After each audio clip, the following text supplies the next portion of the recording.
Dzień dobry moi drodzy, jak dla mnie porządna rozgrywka nie może się obejść bez uzupełniania gierki o różnego rodzaju analizy i zerknięcia na materiały dodatkowe. Czy to w formie zerkania na lore wewnątrz gry, czy też w formie zerkania właśnie moi drodzy na dodatki. No i tutaj mamy zakładkę filmy i mamy tutaj troszkę rzeczy, a nawet rzekłbym więcej niż troszkę. Więc zaczynamy, moi drodzy, od początku. Krótki film, Kara 2013.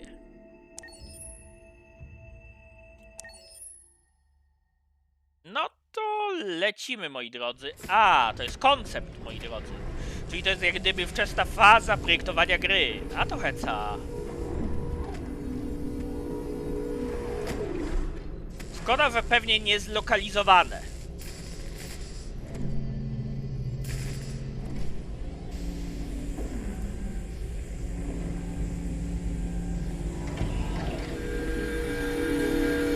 A, faza produkcji androida.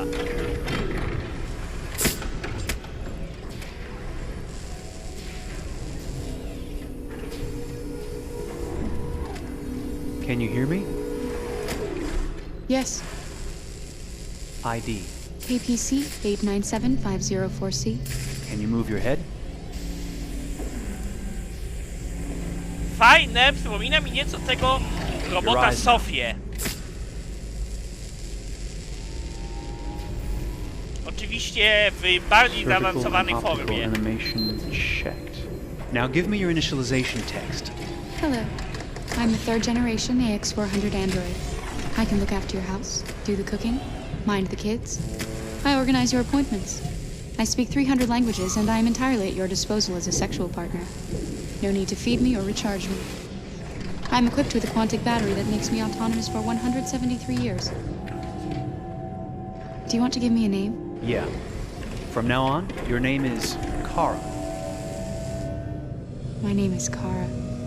Initialization and memorization checked. Now, can you move your arms?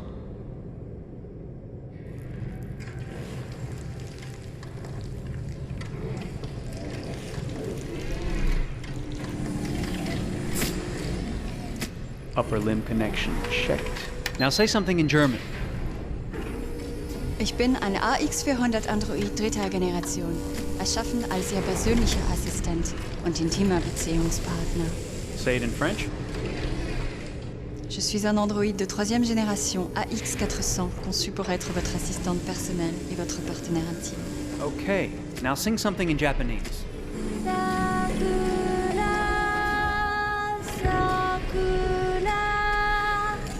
No i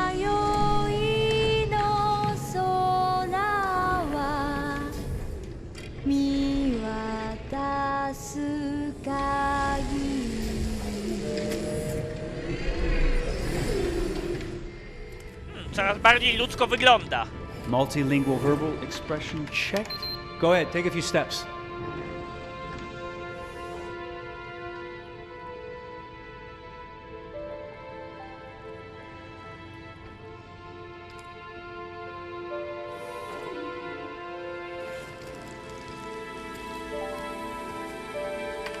Locomotion checked. Great, you're ready for work, honey. What's going to happen to me now? I'll reinitialize you and send you to a store to be sold. Sold? I'm a sort of merchandise. Is that right? Yeah, of course you're merchandise, baby. I mean, you're a computer with arms and legs and capable of doing all sorts of things.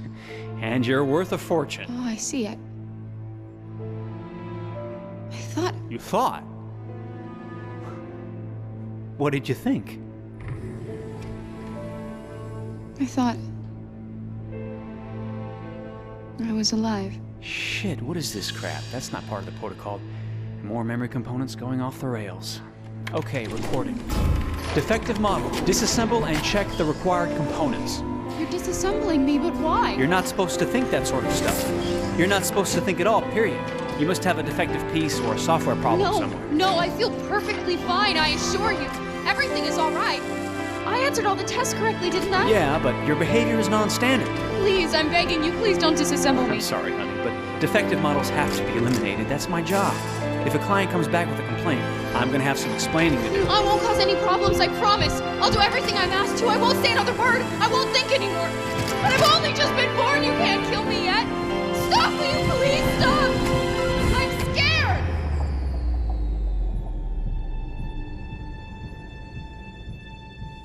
I want to live. I'm begging you.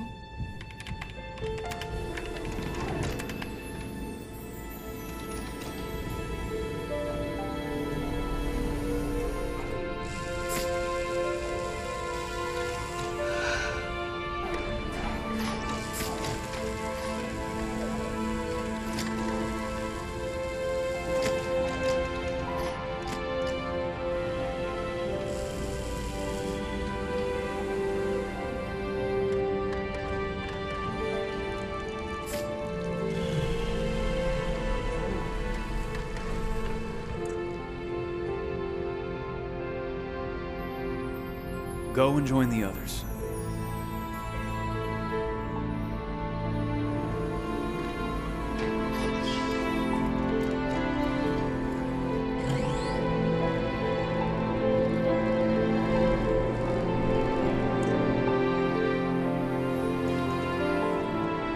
Stay in line, okay? I don't want any trouble. Thanks.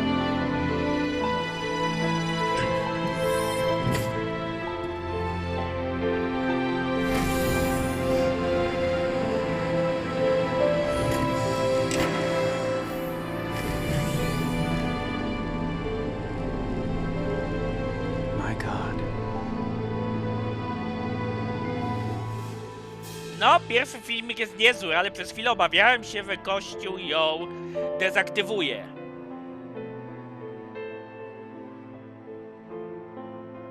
Dobra. Okej, czyli pierwszy obejrzany. Dobra, lecimy z pierwszym zwiastunem, moi drodzy. To już będzie bardziej taki filmik zbliżony do treści gry, nie tyle samej produkcji androidów. Detroit. This is where it all began. The world's forge. The place where it all started. And it will all end. Widzę, One że... mirror, and I came to life. I stepped out of the darkness, and I opened my eyes. First there was the fear, the light, the noise, the cold, and the O, fear again. widzę I could nawiązanie feel do my hands poprzedniego. shaking, my heart pounding in my chest. Life running into my veins. I wanted to live. I fought for that. Ale w wersji zmienionej, moi drodzy. I had to find out what was outside.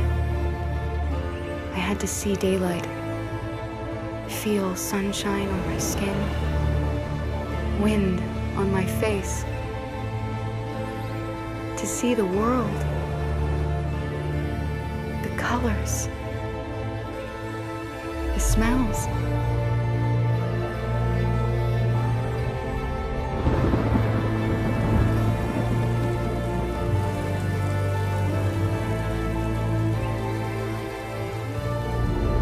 But the world is not what I imagined. It is dark and cold. It is harsh and violent, unfair and brutal. It almost convinced me I was nothing. Less than an object, just an obedient machine. But deep inside me, I could feel something different. A gentle and warm whisper telling me that I am alive. I had to escape. I had no choice. Escape to love, to hope, to live, to figure out what that force inside me was. Maybe I will change the world. Maybe I will choose a different path. Now, it's up to me to decide. My name is Kara. I am one of them. This is our story.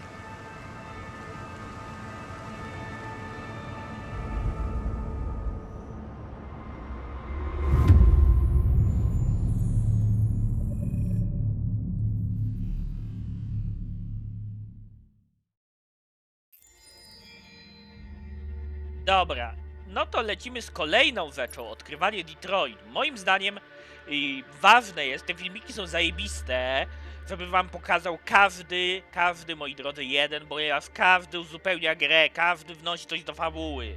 To jest, moi drodzy, kurwa zajebiste. Lecimy z kolejnym. Odkrywanie Detroit. When David and Guillaume got back in touch about making Detroit, I wasn't terribly surprised they decided to make it because the fan response was so intense. So it makes sense that they would choose to do that after the enthusiasm. It was a challenge, and it was just an interesting thing to get my head around how to approach this character now as a different, much older person, and whether or not she had changed. And I'm very happy to say that with Detroit, I've had the opportunity to see Kara grow so much more than I ever expected. You do the housework, the washing, you cook the meals, and you take care of... God damn it, where the fuck's the rat gone now? Alice! Alice! I mean, she starts out essentially how she does in Kara in a very, not robotic, but, you know, android, other way, and getting to take this journey where she becomes more and more human as it goes on. You know, and as an actor, that's a wonderful exploration in every way, whether it's how she sits, her posture, how her voice changes, how emotions change, and how much emotion is based on things like empathy and social experience. And so having, you know, as much material as I got with David to have this huge, nuanced arc was really incredible. Why couldn't we just be happy? This experience has been quite different than the experiences I've had shooting film or TV or doing theater work. I have 83 dots on my face and a really flattering black wetsuit type thing, and you're jumping around with props, and it's kind of like being a 10-year-old imaginative kid, which is fun. There's 80 cameras around us. It's already lit. So we just shoot and shoot and shoot and shoot and shoot. There's no change of sets, there's no hair and makeup, there's no wardrobe, so we move really fast, and we'll go through about 35 pages in a day. Working in TV or film, we'll probably do 6 pages a day. It's kind of acting boot camp. It's like working out constantly. I mean, you're doing this thing, and then you got to do something that's completely other back to back to back. And so that kind of process of working is very challenging, but it's also very exciting because you just have to keep coming up with new ideas, and your head goes all over the place because you're trying to keep track of basically 4 different storylines for each different response. You shot that girl, for fuck's sake. It was a machine that looked like a girl. Yeah, I know what I should have done. I just told you I couldn't. All right, I'm sorry. The fact that David Cade, he's telling like many stories interwoven from beginning to end is super complicated and super impressive, and I have no idea how he keeps it all in his head. He's not just the writer or the director who's seeing this from the outside eye, he's also thinking about the player walking through this space. You know, only somebody who really, really loves not the work, but like these characters and these stories and cares about doing something meaningful would invest that much in it. And it's always inspiring to work with somebody who cares that much. My experience with motion capture is this one. And I found it sort of terrifying in a way because they said the computer's going to build you. But then as we got into it, I realized all the elements of it were still artistic. I just dipped into a really brilliant setup here. I've never seen anything like it. And this won't turn me into a product because I was playing a character. So it's wonderful. In the game, Detroit comes back because of a revolutionary industrial rebirth. And there's no reason why that can't happen in Detroit, because they have such tremendous infrastructure for millions and millions of people who can very easily support, you know, a new industry.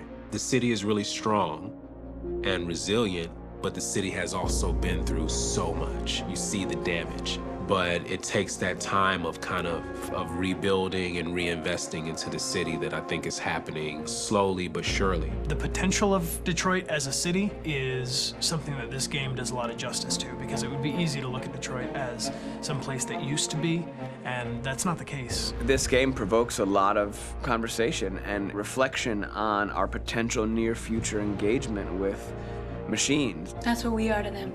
Just merchandise on display in a shop window. I think that a group that feels marginalized, feels like they deserve and have earned access to themselves and the environment around them, and are trying to figure out a way to articulate how to get freedom. What was I designed to be? Their slave? Their toy? It plays with your comfort levels. You think that this is fine, you're comfortable with it, until something blurs the line and throws you off, and now, do I feel differently about whether this should be allowed? Should it be banned? Should it be encouraged? You're gonna ruin our lives, and for what? For a bunch of machines? They are not machines! They are alive! I'm alive! You're alive! They're nothing! There are lots of comparable comparisons to any type of persecution of religion, race, etc., dating way back. It can't just be a video game where you shoot 'em up or where people make these choices to do whatever. I think that's the whole point. You have the choice, and you can either choose to go in one direction with your character or another. And I think that's going to be very telling about the gamer. Very telling. I think there's going to be a really strong reaction to this game, which has such a strong perspective. I'm that much more proud of it now to get to be a part of it because it's important.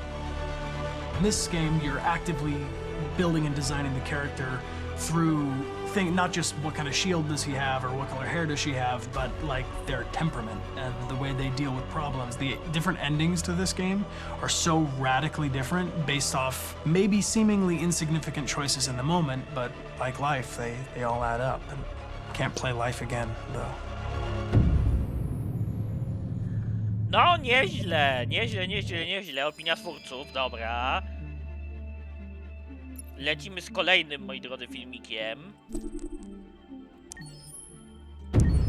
Mam nadzieję, że się z tych punkcików nie spruje totalnie.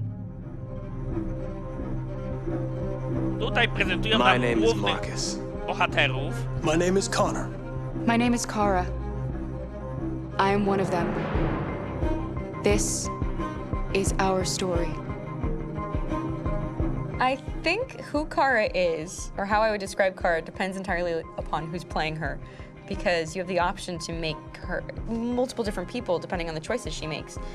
But I think she does start out incredibly naive, incredibly innocent, and kind of hapless. I'm sure we used to be friends before I was reset. Maybe we can be friends again. She's a person who's characterized, I think, by empathy. She's a person who really, she just comes from her heart. You'll never leave me, right? Promise you'll never go. I promise. Kara, Alice!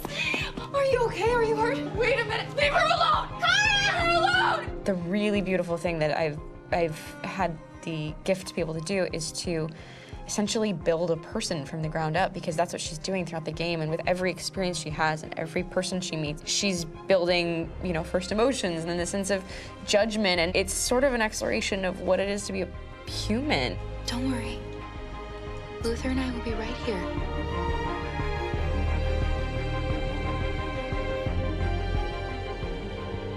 David and the creators have painted a really intriguing and engaging picture of a near future where we rely upon androids for a lot of our service class business, the class that serves us, that helps us, that handles our baristas and our drivers and our housemaids. And what is humanity, where we tap into it, how and why we treat each other the way that we do. And my character Marcus has a really intriguing journey, becoming deviant, realizing that he actually has feelings and human qualities inside of him, and it's a really incredible ascension into becoming fully realized and coming to terms with what you actually deserve better than this in life. And not only do you want it for yourself, but you want it for your peers. We've come here to demonstrate peacefully and to tell humans that we are also living beings. All we want is to live free. You know what? This thing, Dad, is not your son. It's a fucking machine! I think that a group that feels marginalized, feels disenfranchised, feels like they deserve and have earned access to themselves and the environment around them, and are trying to figure out a way to articulate how to get freedom. Connor is analytical Connor takes things literally. He starts in the beginning place where he's very mechanical. He feels nothing inside, of course, and it's all just a system, a protocol that he is executing to get whatever he wants to happen, which is help humans stop deviants and to find the link between deviant androids. You were designed to serve humans, not kill them. What was I designed to be? Their slave? Their toy? Just say, I killed him. Is it that hard to say? Stop it! Stop! But of course, over the course of the story, and depending on the player's choices, Connor can grow in many different ways. He can deviate from that procedure or not. The moment of truth, Hank. Am I a living being? Or just a machine?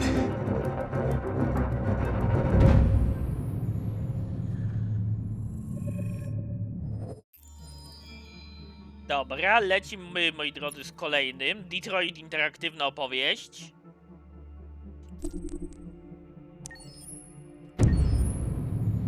Okej, czyli tutaj nam pokazał metodę budowania Game historii. after game, we try to challenge ourselves. For Detroit, we wanted to, first of all, to write a story that would be incredibly bending, which means the most non-linear story that we've ever created. And we wanted really the player to have the possibility to change the story, change his own journey. When you're writing at Quantic, you're writing for an interactive medium. You know, when you're working in television, you'll put a character in a difficult situation, and you as a writing team will argue about what would that character do. But ultimately, you have to decide what happens, and you just show the audience. What's interesting about interactive drama is you bring the player into that conversation, and it changes your job slightly as a writer, because your job is to provide a narrative context in which the player can write his own story. You're giving him this kind of narrative Lego that he's going to snap together into his own shape. You also have the ability to make your audience attach themselves to your characters, because the audience is in some sense responsible for what happens to the characters. It's just a few cans. Come on, let's go. We have some cash now. You used me to steal that money. How could you do that? I trusted you. What is a bit specific about this scripts is how large they are. If you take a film script, there are about 100 pages, but here we have to deal with a script that is between 4,000 and 5,000 pages. Everything becomes bigger because we don't just tell one story, but we tell all the possible stories that can be told within this narrative space. On Act 3, our final act, we have around 1,000 different scenarios, and every one of those scenarios has to be as interesting, as passionate, as strong, and as emotional for the player. We want every action that the player does, every interaction that is available to serve in telling the story, and help the player understand who his character is, and build that character moment to moment.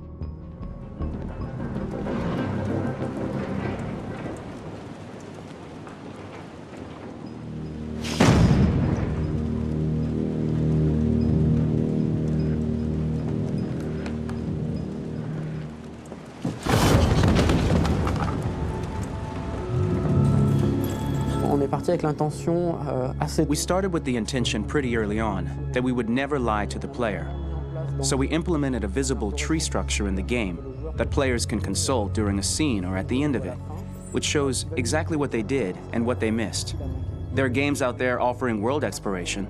We offer narrative exploration.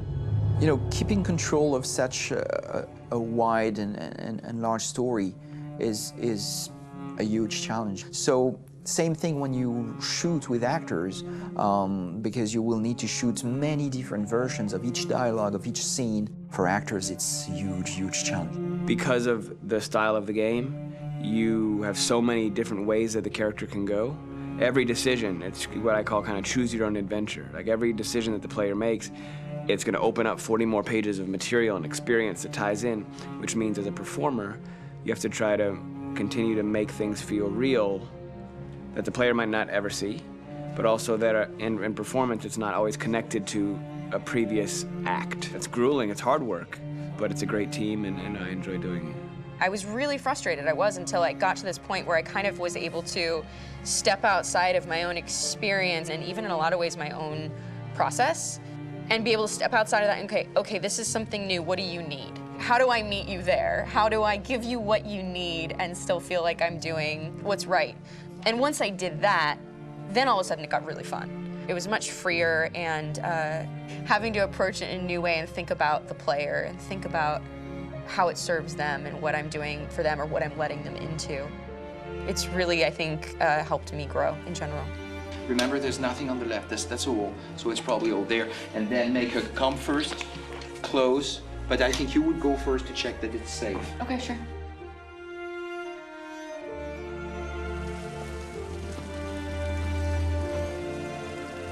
The most enjoyable thing about working in performance capture on this kind of project is that if I shot a film, I would get to do one of these endings. I get to do so many different things as Connor. Your head goes all over the place because you're trying to keep track of basically 4 different storylines for each different response. What's the name of my dog? Buddy? Scout.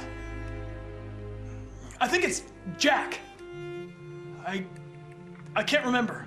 So I worked with physicality a lot because it was a good way to anchor myself in these different rings of the tree. As the story grows out, I know where that is physically in my body, and then I can switch more continually on set, and it'll be entirely up to the player to determine what order those things come out and what they look like from a distance. Like if you're playing through it, the culmination of all of that will be their version of Connor. I'm faster than you, and I don't feel pain.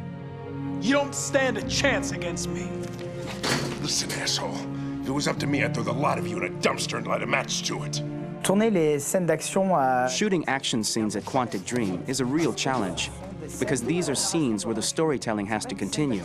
It's not an action scene just to have a dose of adrenaline. The stunts have huge consequences on the rest of the story. It's really a moment where we implicate the player and tell him that the choices he makes during an action scene will have a direct impact on the evolution of his story. My biggest challenge on Detroit has been managing the large number of animations that we received from motion capture. Detroit features more than 37,000 animations, which is a huge amount to handle on a daily basis.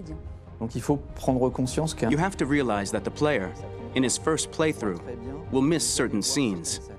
This also means that we had to think of, conceive, and produce all the potential story paths. The characters' costumes, the places, day or night, the weather. Did the character get shot in the shoulder? Did he get injured? All this consistency forced us to produce a lot of graphic assets in order to, quite simply, allow the player to have true continuity throughout the story. Honestly, we were even surprised by the challenges that come with such a big tree structure. And we did our best to guarantee quality across all the game and make sure that whatever path you choose within this narrative space, you will have an equally good experience. No, nieźle. Zerknięcie na projektowanie gry. Dobra, co mamy jeszcze dalej? Jak powstawało Detroit?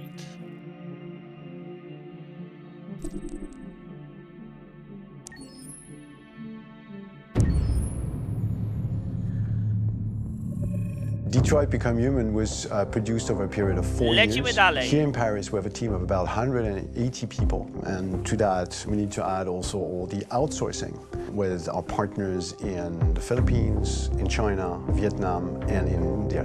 So when we started working on this story, I had to imagine where Kara was built.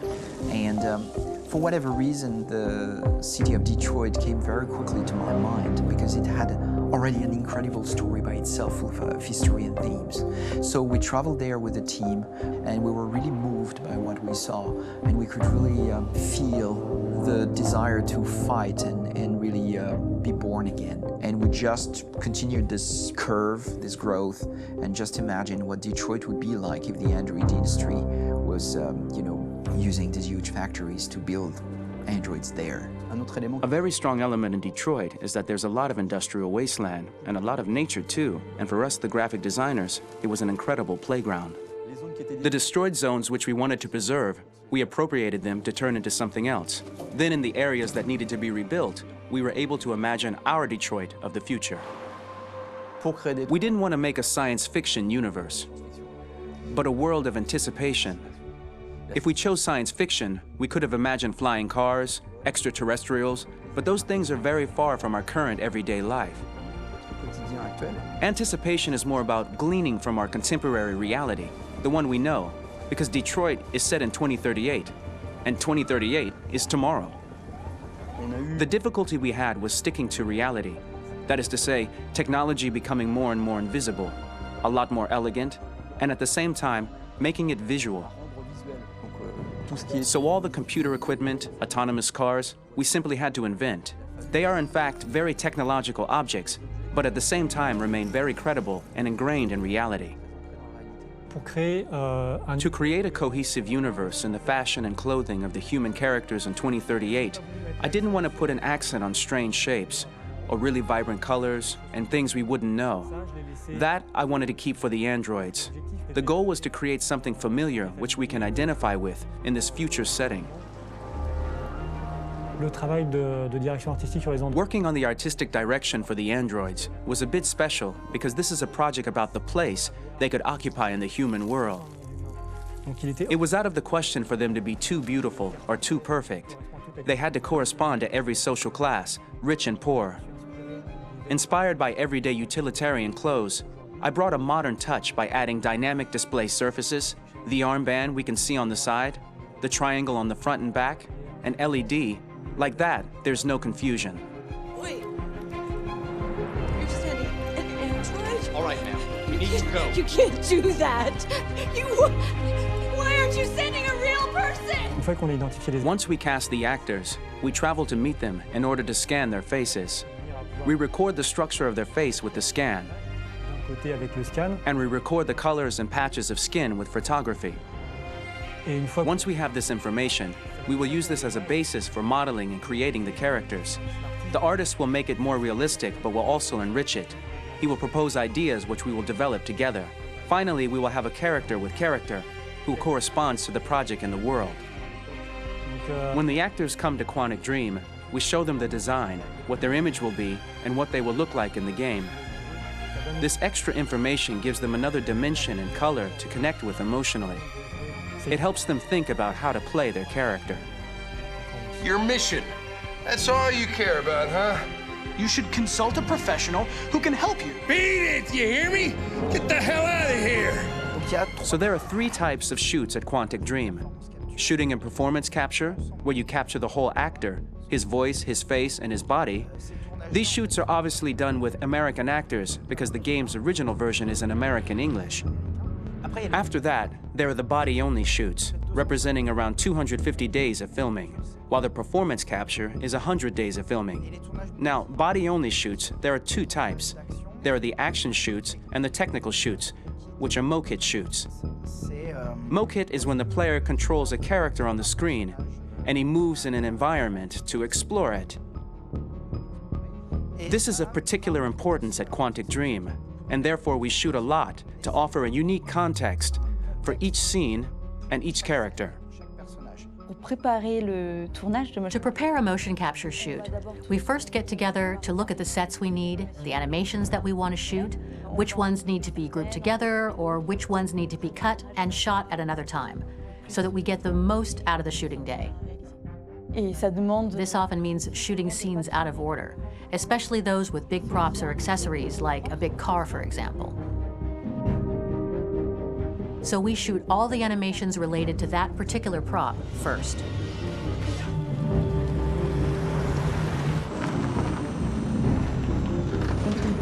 The biggest challenge for the mocap team was shooting a Spider-Man mokit.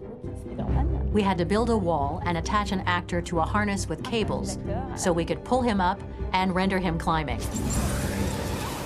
The shooting on this game total took about, I would say, more than a year, maybe 1 and 2 years, with about 300 actors on set. So it's quite a massive production. But so much happened on this set between the stunts and the shootings with a little girl and all these great actors that we had. It was really a very, very memorable journey for the team and for myself.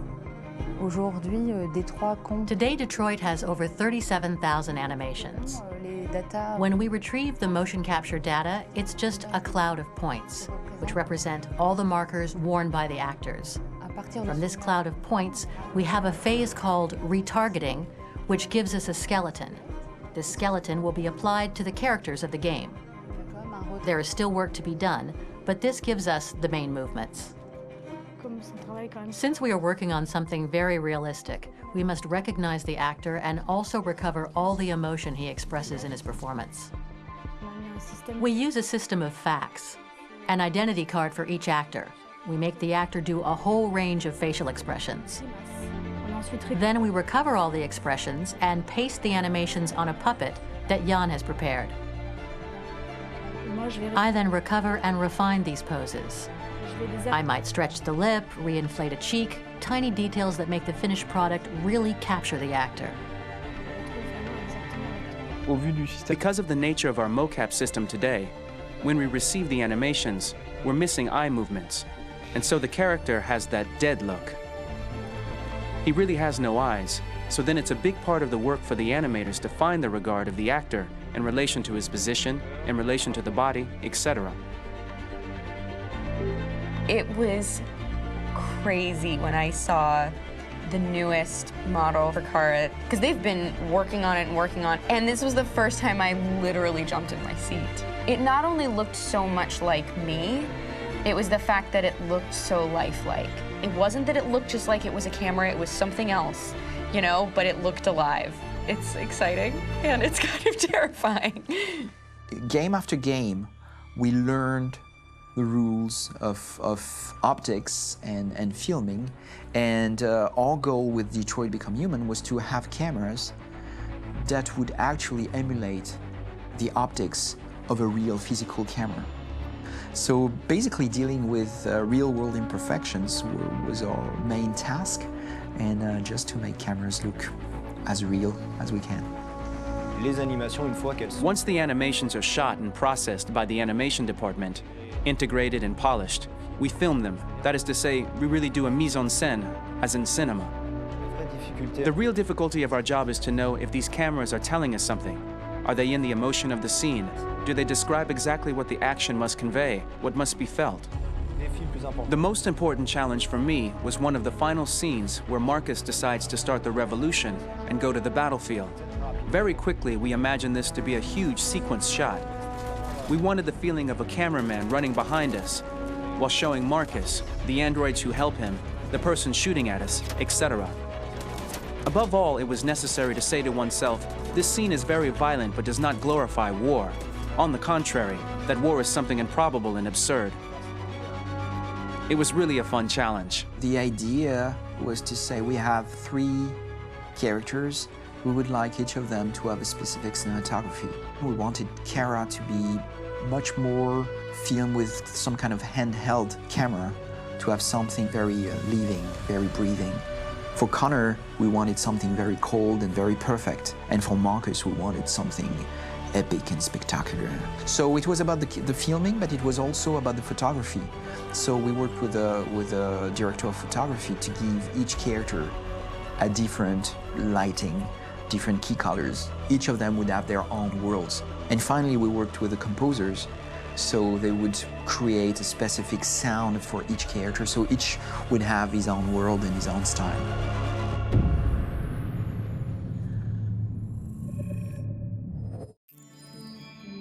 Dobra, moi drodzy.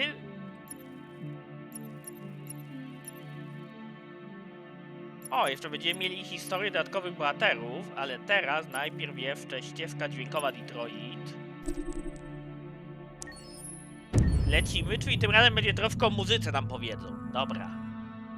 Pour la bande originale du jeu, on a essayé d'être... For the soundtrack of the game, we tried to be very close to what is done in film. We were constantly asking at each place in the game, why are we putting music here? What is it going to say? So we focused the music on bringing emotion, which is interactive, and supports the character's arc. I'm sorry, honey. I'm sorry. I'm sorry. You know I love you, don't you? You know I love you. We make games that are very narrative. We're really into interactive drama, so the soundtrack also had to go in that direction, supporting the 3 characters' very different stories. We really wanted 3 colors, 3 musical sound identities, and from there, having 3 composers made sense, since the story of Kara, Marcus, and Connor are all completely different.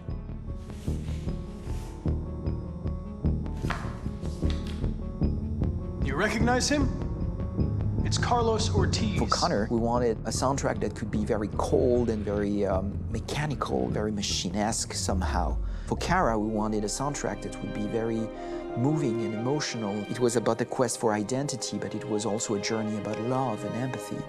And for Marcus, we wanted something epic, something that would really represent the grand aspect of his quest. And we were very fortunate to find 3 incredibly talented composers, and working with them has been a dream, honestly.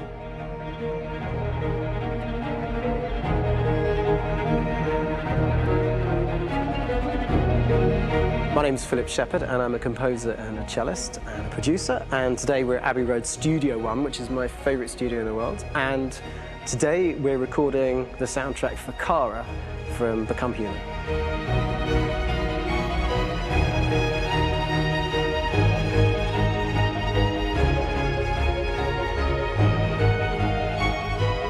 So when I compose a big project, I often travel just to kind of get out, and get some fresh air and some inspiration. And I go hiking and traveling in Montana a lot. I had a log fire in the room that I was staying in, and the flames were kind of making absolutely direct music. And it became the basis for Kara's theme, and it sounds something like this.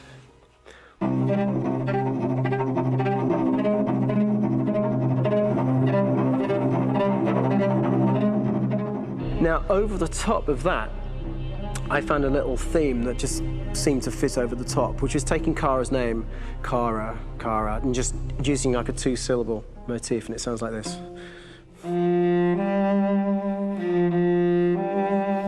Jeden z lepszych motywów, moi drodzy, muzycznych w grze. We're going to pull through this, Alice. As long as we're together, nothing can hurt us.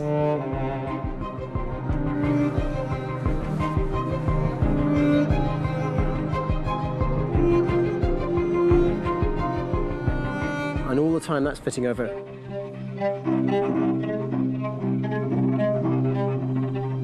So it kind of works in lots of levels. And in fact, every single theme in the score has one of those elements built into it, and it becomes sort of the DNA of every single tune.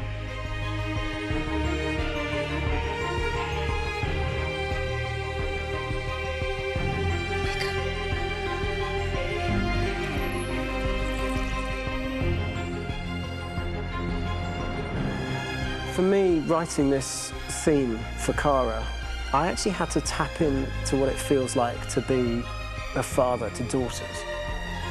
I really had to tap into everything I feel about my daughters and thinking, well, if I had to write music for them and that sense of trying to protect them but also give them the freedom, that's totally where it came from. Because each composer has been given the sort of narrative responsibility for very different characters, I haven't had to sort of go into other styles. I can actually be very loyal to this particular character and sort of hopefully encapsulate her. But it means also I've suddenly become very connected to this character. And if for some reason it goes to game over early, I'm getting mortified, you know? They're over there! Starting a new project, for me personally, it's always finding the right tone, finding the right color, I like to call it. For me, it's finding that right texture that actually sits against picture really well. One of the biggest things is I created custom instruments for Connor.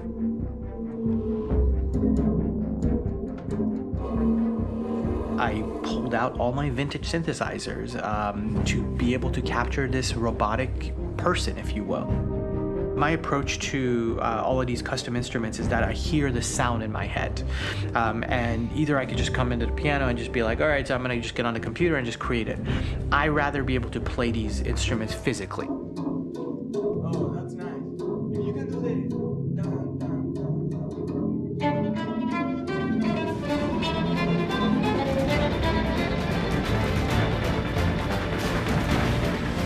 As soon as you see Connor the first time, there is a really interesting thematic idea that you hear, and that's just made out of a Moog synthesizer, but completely manipulated in multiple ways. And it's robotic. It has a little bit of an emotional to it. He's on his mission, so you feel that as well. So it just kind of gives you that cold, motionless, with a mission in hand that you kind of feel throughout the whole thing.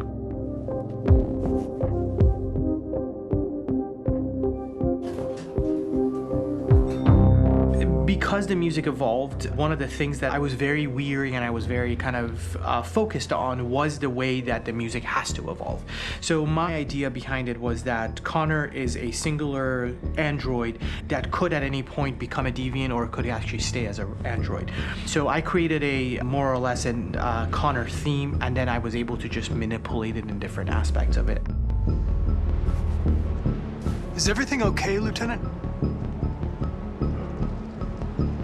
Chris was on patrol last night. He was attacked by a bunch of deviants. I'm a human being writing for a robot, and throughout Connor's journey, he meets someone, he meets a partner. So how do you deal with a robot feeling? And I've met a partner that I'm gonna work with, or all of a sudden he sees a dead body. Does this robot have an imagination? Does this robot have a feeling? And if yes, how do you translate that into non-emotional music? So it basically at any point I was just like, I can't do this, and then I just do it. Property was damaged and fires continue to rage in several major districts across the city. Some people are asking, have androids become a threat to our security? When I first started really digging in on Marcus, the one thing that I really tried to capture was the transformation process. You know, Marcus is this android that evolves over the course of the game and really goes from kind of figuring out that he's more than just an android. You know, he's starting to develop kind of a human soul in a way. Try to imagine something that doesn't exist, something you've never seen. O, to jest dobra scena. On how it makes you feel, and let your hand drift across the canvas. The other side of Marcus that I really latched onto was that he almost became a savior for a lot of the other androids in the game. So when I started developing the theme for Marcus, I really made it like a church hymn.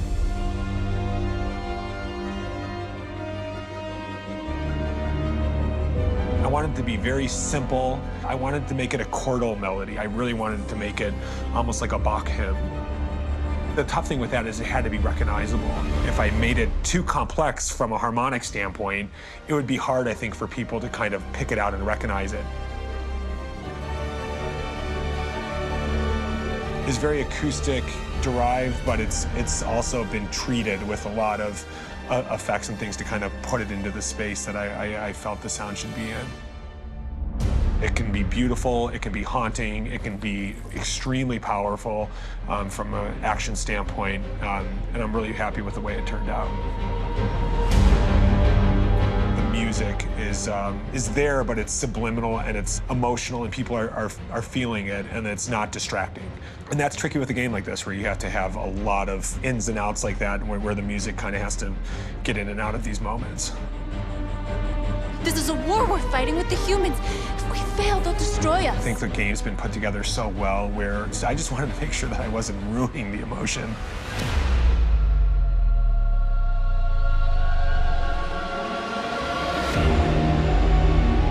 I gotta be honest, when we first started on this path, I said, oh man, this could be pretty messy, you know? I mean, it could feel disconnected, but I mean, it's amazing how they really guided us and got us to really kind of all be in the same world, but at the same time feeling completely different. So it's really gonna stand out and kind of be one of those games where people are really gonna notice the music and kind of how it was crafted, and, you know, and all the hard work that went into being able to pull it off in a graceful way.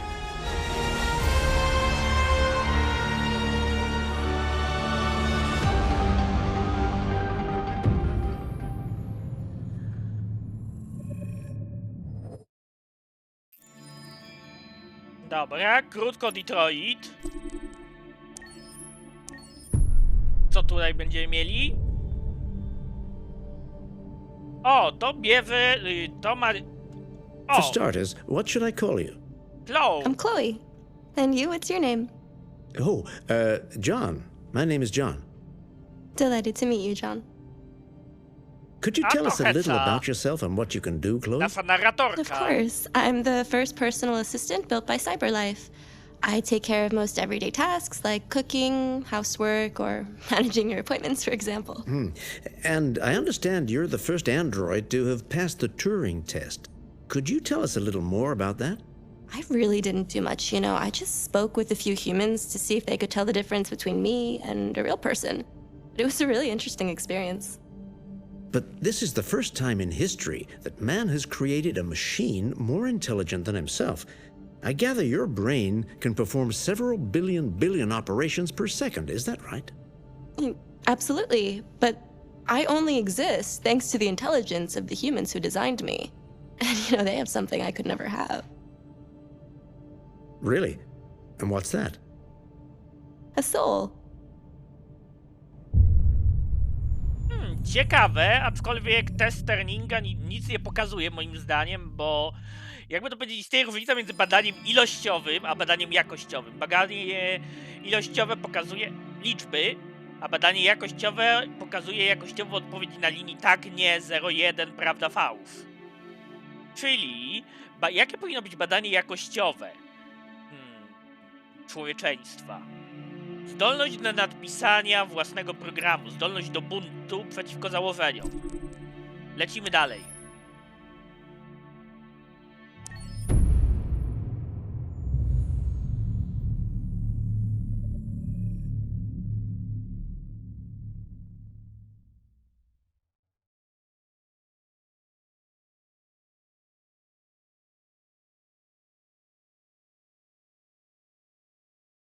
Luther, co? Hold on, just a little while longer. Hold on, just a little while longer. Hold on, just a little while longer. Everything will be alright. Everything will be alright. Fight on, just a little while longer. Fight on, just a little while longer. Fight on, just a little while longer. Everything will be alright. Everything will be alright. We will sing on just a little while longer. Sing on just a little while longer. Sing on just a little while longer. Everything will be alright.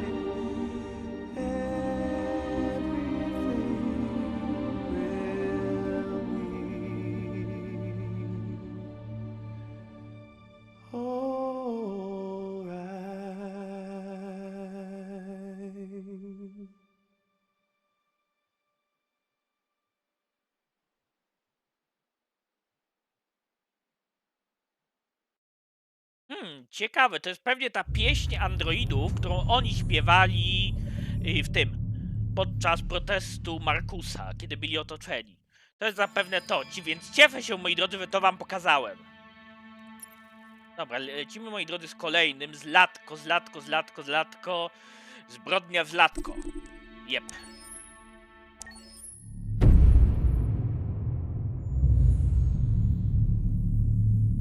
A, czym zajmował się przed grą pan Zlatko?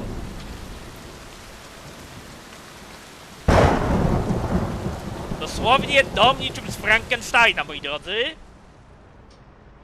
Rock-a-bye baby in the treetop. When the wind blows, the cradle will rock.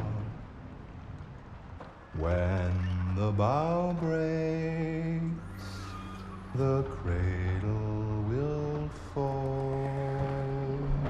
Atmosfera nieco horrorowata. Baby, cradle and all. Rock-a-bye baby in the treetop. When the wind blows, the cradle will rock. When the bough breaks, the cradle will fall. And down will come baby, cradle and all. Rock-a-bye baby in the treetop. When the wind blows, the cradle will rock. When the bough breaks, the cradle will fall. And down will come baby, cradle and all. A, to ty śpiewasz. I o dziwo ten był wierny temu i podniósł alarm. Dobra. Ciekawe, chociaż creepy. Strasznie creepy. Dobra. I ostatnie, Kamski, czyli projektant. Ten, który się zaszył w rezydencji, dał nam spluwę w zamian za informację i postawił jednego z naszych głównych bohaterów przed poważnym dylematem. Lecimy.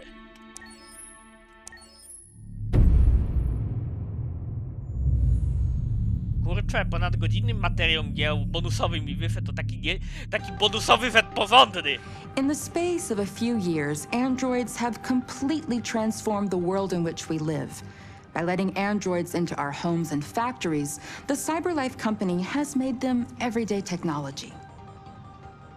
The founder of CyberLife, Elijah Kamsky, is a very discreet man. Despite being the CEO of the highest valued company in the world and being voted Man of the Year by Century Magazine, he remains a mystery for most people. That's why we at KNC are so excited to be here as CyberLife opens its doors for the first time. Elijah Kamsky, could you please tell us where we are? Certainly, and welcome. We're currently in CyberLife's production center in Detroit, where all models are designed and manufactured. More than 10,000 androids come off the production line every day. Fascinating. Could you tell us what your goal was when you founded CyberLife? Well, I simply wanted to use technology to carry out all of our most annoying and repetitive tasks, so we'd have more time to enjoy life. I imagine you must have faced many challenges. Yes, there were technical challenges, but the hardest thing was to design an object that we would want to welcome into our homes. We had to imagine a machine in our own image that resembles us in every way, that moves, breathes, blinks like us, but yet is smarter and more capable than any human being. Let me show you around. We're here in production unit 4. Could you explain in a few words how the androids are made? Sure, yeah, it's very simple. We use machines to manufacture machines. The removable parts are assembled on a production line, and then we apply a synthetic skin to the whole body. A human operator checks the cognitive abilities with a pre-established protocol, and finally, the android is conditioned and sent out throughout the country. Here's the result. Say something. Hello. I am a RZ400 model. How can I be of service? You can go now.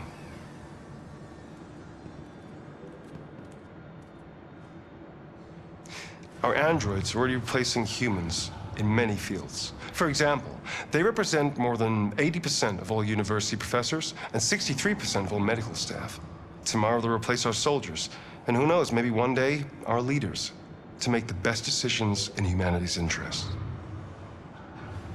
Come on.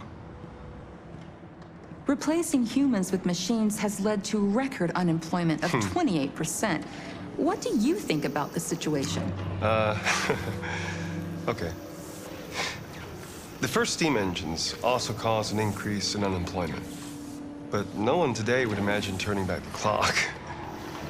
Artificial intelligence makes everyday lives easier. Nothing can stop progress. What's happening here is inevitable. These days, more and more people choose to live with an android rather than another human being. Does this development worry you?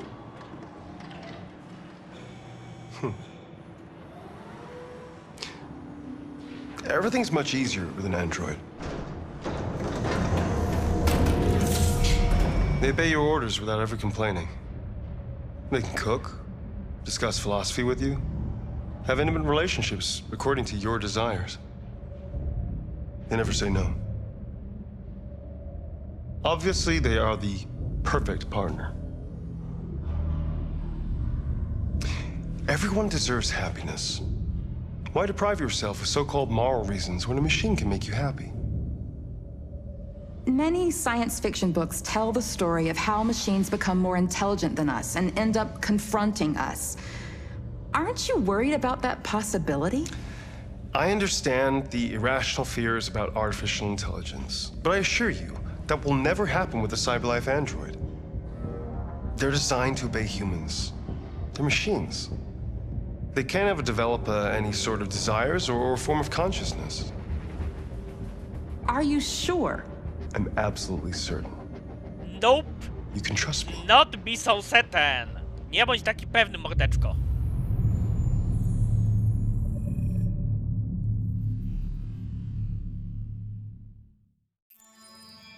Dobra, no to tutaj mamy wszystko. Jeżeli chodzi o ścieżkę dźwiękową, to myślę, że nie ma co tutaj się rozdrabniać i pokazywać tutaj wszystkiego. Ale jeżeli chodzi o galerię, to myślę, że to będzie akurat warte pokazania. Tutaj oczywiście nie mam wszystkiego, mam pewne rzeczy w ogóle przyblokowane w diabły. Zapewne tutaj sobie odblokowywałem to na bazie interakcji, ale 111 razy 150 tego zapewne sobie aż tak nie odblokuję, więc chociaż może pokażę wam w przyszłym odcinkach drugą tą, ale magazyny moi drodzy. Ale magazyny widzę, że mam i nawet nie muszę punkcikami za nie płacić. Mam tego masę, więc zapewne w przyszłym odcinku skupię się na magazynach właśnie. I może w mniejszym stopniu na galerii. Zatem, moi drodzy, do zobaczenia. Trzymajcie się.